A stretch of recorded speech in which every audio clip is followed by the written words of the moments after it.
அன்பும் கருணையும் நிறைந்த எங்கள் பரலோக தந்தையே, இந்த இரவில் எங்கள் குடும்பம் முழுவதும் உமது சந்நிதியில் அமைதியாக நிற்கின்றது. நீர் தந்த இந்த நாளுக்காக நன்றி ஆண்டவரே. மார்க் நற்செய்தியில் ஆண்டவராகிய இயேசு கிறிஸ்துவே, நீர் ஒரு காது கேளாத, வாய் பேச முடியாத ஒரு நபரை தொட்டு குணமாக்கிறீரே. எப்பத்தா திறக்கப்படு என்ற அந்த நொடியில் காதுகள் திறந்தன, நாவு சீரானது, அவர் தெளிவாக பேச ஆரம்பித்தார். ஆண்டவரே, இன்று எங்கள் குடும்பத்தின் மத்தியிலும் அதே வார்த்தையை சொல்லும். எப்பத்தா, எங்கள் காதுகள் திறக்கப்படட்டும், ஒருவரின் மனக்குரலை மற்றவர் கேட்க. எங்கள் இதயங்கள் திறக்கப்படட்டும், பழைய காயங்களை விடுவிக்க.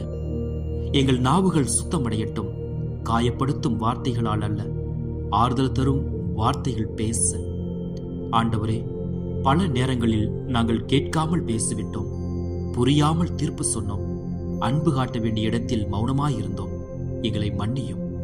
இன்று இந்த இல்லத்தின் மேல் உமது கரம் நிறைந்திருக்கட்டும். இந்த வீட்டில் அமைதி நிலைத்திருக்கட்டும். ஜெபத்தின் சுவாசம் நிறைந்திருக்கட்டும்.